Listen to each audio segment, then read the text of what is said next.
खुदा के बेहतरीन नाम में आप सब देखने और सुनने वाले मेरे तमाम नाजरीन की सलामती हो।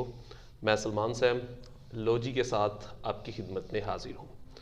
आज के हमारे मेहमान जो पहले लोजी के प्लेटफॉर्म पे मेज़बान हुआ करते थे, आज हमने उन्हें मेहमान बनाया है। राव उमर जवेद साहब किसी तारुफ के मुताज नहीं है।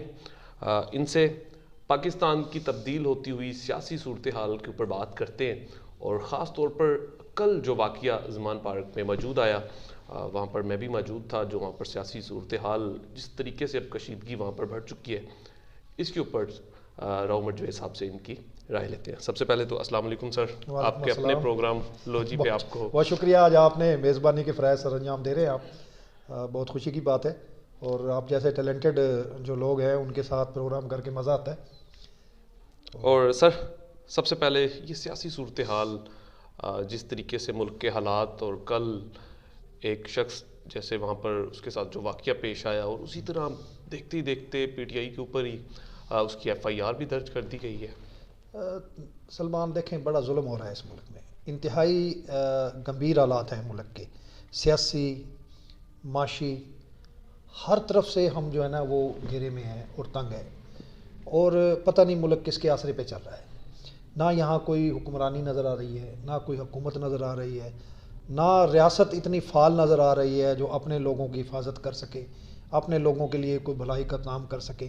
बड़ी बदकिस्मती की बात है। और ये एक, मैं कहता हूँ कि पाकिस्तान की जो 75 साल 76 साल तारीख़ है, उसका ये बदतरीन दौर उसको कह सकते हैं आप, कि हम बहुत ज़्यादा क्राइसिस में हैं। और कल जो कुछ हुआ, ये तो मेरे ख्याल में किसी फस्तायत के दौर में भी ऐसा शायद ना हुआ हो। जिस तरह की अभी रैली शुरू नहीं हुई, उससे पहले दफ़ा 144 लगा दी गई, और फिर हल्ला भी बोल दिया गया ख़वातीन पर। ख़वातीन का आलमी दिन है, उस पर आप, मैंने एक फुटेज देखी, उसमें कार में जो ख़वातीन थी वो चीख रही है बेचारी, और वो पुलिस जो है, वो जो हमारी हिफाजत की ज़िम्मेदार है, जो हमारे मुहफ़्फ़ज़ हैं, वो टूट पड़े यार आवाम पर।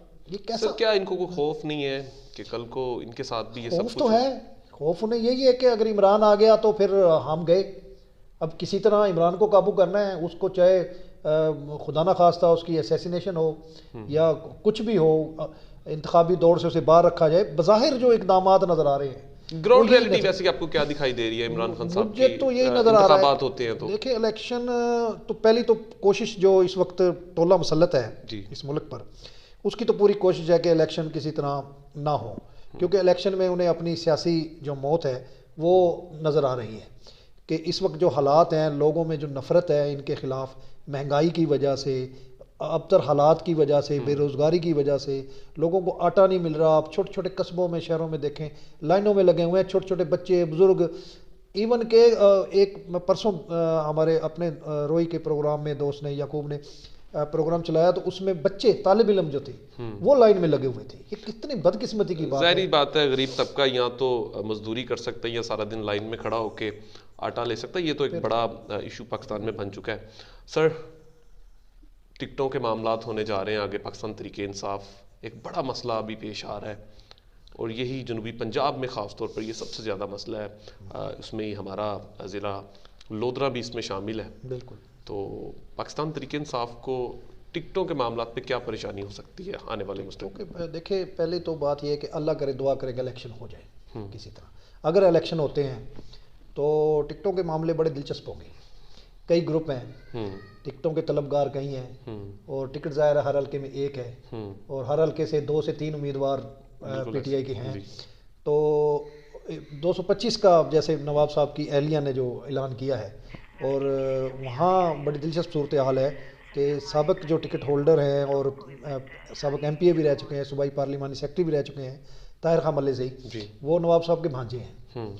तो वो पिछली दफ़ा भी नवाब साहब ने उनकी इतनी सपोर्ट नहीं की थी, तो उनकी, वो खुद चाह रहे थे कि उनकी फैमिली में से, उनके अपने बच्चों में से, या वो खुद एमपीए का इलेक्शन लड़े, तो वो नहीं मिल सका था, तो उन्होंने इतनी सपोर्ट नहीं की और वो बड़े थोड़े मार्जिन से हार गए। अब अगर देखें, अब उनकी शाजिया बीबी जो हैं एहलिया नवाब साहब की, उन्होंने ऐलान किया है कि वो इलेक्शन लड़ेंगी। नवाब साहब चूँकि अलील हैं, तो पहले उनके बेटे नसरुल्ला जो थे, बुरहान है नहीं, बुरहान वो नहीं, नसरुल्ला कैंपेन कर रहा था ना, बिल्कुल, वो कैंपेन मैदान में वो आ गया था खुल के, वो लोगों से मेल मुलाकात भी सारा कुछ। तो वो थे, लेकिन फिर उनका ख़ानदानी जो है मीटिंग में उनमें यही फैसला हुआ कि बेगम साहिबा जो है नवाब साहब की वही मैदान में उतरे। ये ताहिर खान मलज़ई की अगर बात करें तो जिस तरीके से अब अख्तर खान कांजू साहब भी 226 से महमूद खान जोया साहब को चाह रहे हैं, और इधर से उन्होंने नसरुल्लाह का नाम लिया है, फैमिली का नाम लिया। खान साहब चूँकि वो MNA के उम्मीदवार हैं जी, उन्होंने इलेक्शन लड़ना है, कुदरती सी बात है कि वो अपने विंग मजबूत देखना चाहते हैं। वो अपने साथ ऐसा MP लाना चाहते हैं जिसका वोट बैंक हो, जिसको आवाम में पजीराई मिल सके। और उनकी नज़र में नवाब हयातुल्लाह तरीन फैमिली जो है उनमें से, उनके बच्चों में से कोई आता है, जिसके उनकी फैमिली में से कोई आता है, तो अपना कांजू साहब की ये उम्मीद है कि उन्हें ज़्यादा वोट मिलेंगे और वो उनकी विंग मजबूत होगी। तो आपको क्या लगता है ये पॉसिबल हो सकता है आने वाले वक्त देखिए, में? अगर तो पठान फैमिली इकट्ठी होगी, मेरे मालूमात के मुताबिक हुमा खां जो है वो भी उम्मीदवार है, एक और भी उम्मीदवार हैं नवाब फैमिली में से, और ताहिर खान तो है ही हैं, ठीक है ना। अगर इनका आपस का इत्तेहाद नहीं होता, आपस में एक होकर नहीं आते, तो फिर वही मेरे ख्याल में तो वही सूरत हाल होगी जो ताहिर खान के साथ हुई थी। तो क्योंकि उधर से दूसरे उम्मीदवार हैं जो इस वक्त MPA थे अभी, मियाँ जहांगीर सुल्तान भुट्टो साहब। जी जी बिल्कुल।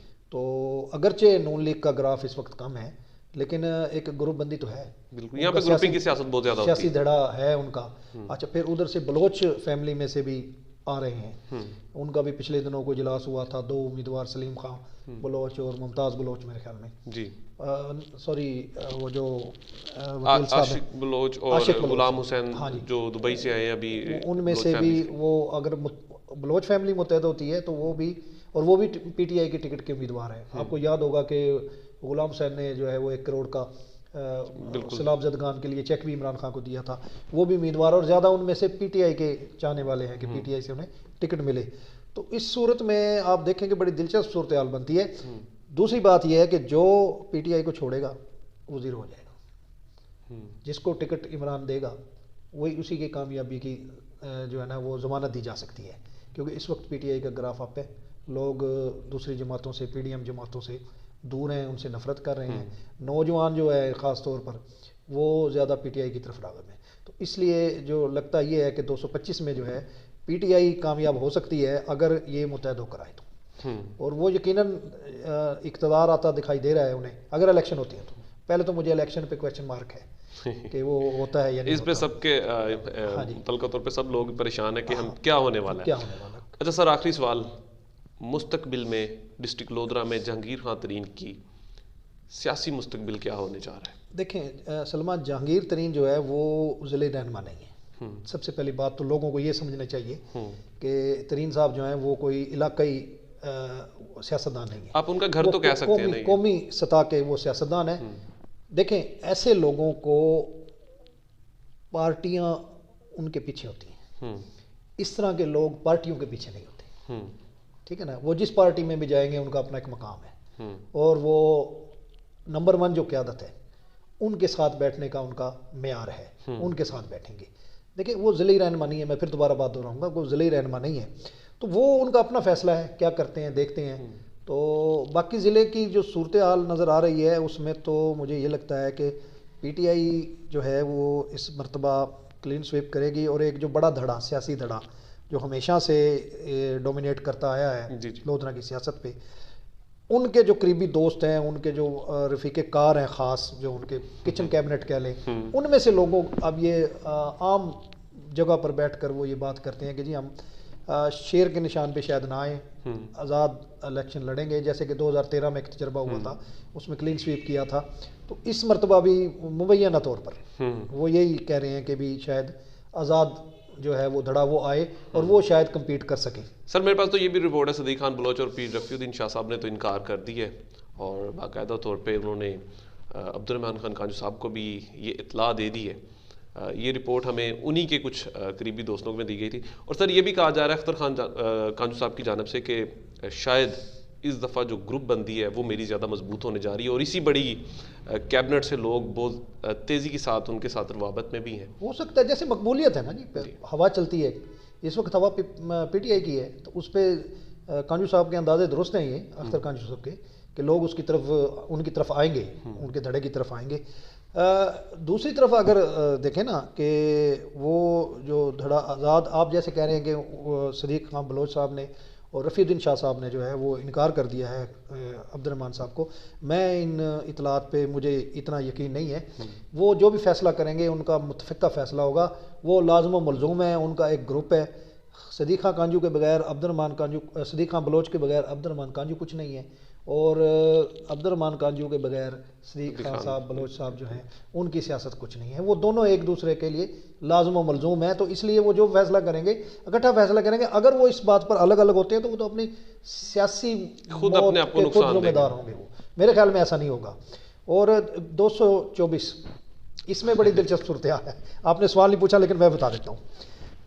224 में देखें, पिछले इलेक्शन में चौधरी ज़वार हुसैन वड़ैच जो सूबाई वज़ीर हैं, उनके मुनर्रफ होने से जो है वो नून लीग में चले गए, और जो नून लीग से थे आमिर शाह साहब वो आए और वो ज़िमनी इलेक्शन में जीत गए। उसकी जीत की वजह भी इमरान खान का बयानिया थी।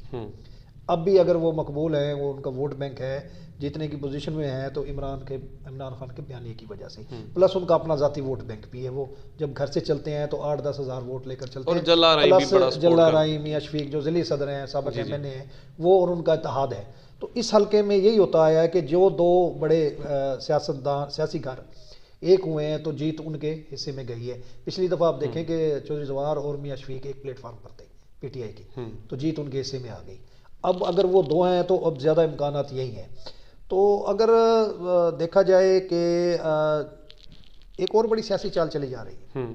सदीक खां साहब जो हैं वो मलक सलीम अवान, साबिक़ MPA मलक तैयब अवान, जिनको मैं तहसील दुनियापुर का बानी भी कहता हूँ, आज अगर हमारे यहाँ तालीमी इदारे हैं, सड़कों का जाल है, तो वो मलक तैयब अवान मरहूम फैमिली का बड़ा एक रोल है, उनका बड़ा रोल है। और वो इल्म दोस्त इंसान थे। उन्होंने हमारे इलाके को, आज अगर हम तहसील दुनियापुर पंजाब की टॉप तहसीलों में आती है लिटरेसी रेट के हिसाब से, तो उसमें अहम किरदार उसके बानी जो है ना वो मलक तैयब साहब हैं। तो उनके बेटे जो हैं वो मलक सलीम साहब, वो सऊदीया उनका बिजनेस है, पैसा है उनके पास, तो वो इस वक्त मैदान में हैं, वो चल रहे हैं। सदीक खां बलोच साहब, उनका जो मुस्लिम लीग नून का एक ग्रुप है, धड़ा है, वो उनकी ख्वाहिश है कि मलक सलीम अवान जो है वो आए उससे। तो नुकसान तो फिर शहीद कांजू ग्रुप या ये शहीद कांजू ग्रुप की तरफ से वो कह रहे हैं कि वो मलिक, क्योंकि सदीक बलोच साहब चाह रहे हैं मलक सलीम अवान को। दूसरी तरफ अब्दुर्रहमान खान कांजू साहब जो हैं वो जो चौधरी ज़वार को नहीं छोड़ने वाले, और चौधरी ज़वार जो है वो अब्दुर्रहमान को नहीं छोड़ने वाले। अब ये ऐसे ही है, ये ट्राइका है कि ये सदीक खां बलोच साहब, अब्दुर्रहमान कांजू साहब, चौधरी ज़वार साहब, ये तीनों एक दूसरे के बिना कुछ नहीं है, क्योंकि चौधरी ज़वार साहब के पास अब कोई ऑप्शन नहीं है। PTI में उनकी वापसी के इम्कानात काफ़ी कम है, और ऊपर से जो तरीन साहब का इत्तेहाद हुआ है नून लीग के साथ, तो इसलिए ये सारा इकट्ठा होगा। देखें, अवाम हवा चलती है हर इलेक्शन की, अवाम उसको हवा को देखती है।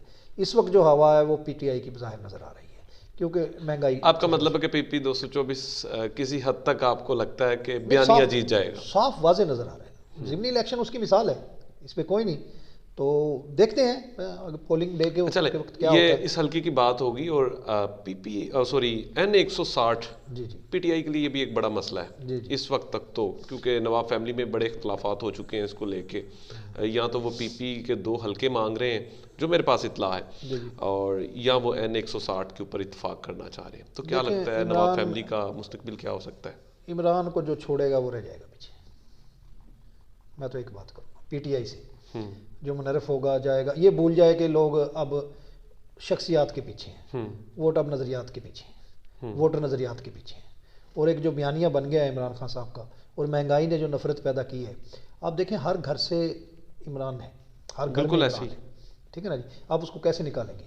ज़िमनी इलेक्शन में हम देख चुके हैं, जो बड़े बड़े चौधरी थे और जो बड़े तुमंदार थे वो एक तरफ थे, लेकिन उनके घरों से वोट निकले हैं, उनकी ख़वातीन ने वोट दिए हैं, कैंप उनके खाली थे PTI की, रक्शे उनके पास नहीं थे, सवारियां उनके पास नहीं थी, लेकिन वोट जब बैलेट बॉक्स से निकला तो वो इमरान सारा PTI का निकला। तो ये इसमें तो वाज़े नज़र आ रही है। बाकी देखें, कोई हालात का नहीं पता होता किस वक्त कैसे पलटा खा जाए, कल को क्या होने वाला है इसका कुछ नहीं कहते। इस वक्त तक, आज जब हम ये प्रोग्राम रिकॉर्ड कर रहे हैं, इस वक्त तक PTI को मेरे ख्याल में शिकस्त नहीं हो सकती। बहुत शुक्रिया आपके अपने प्रोग्राम पे आने का।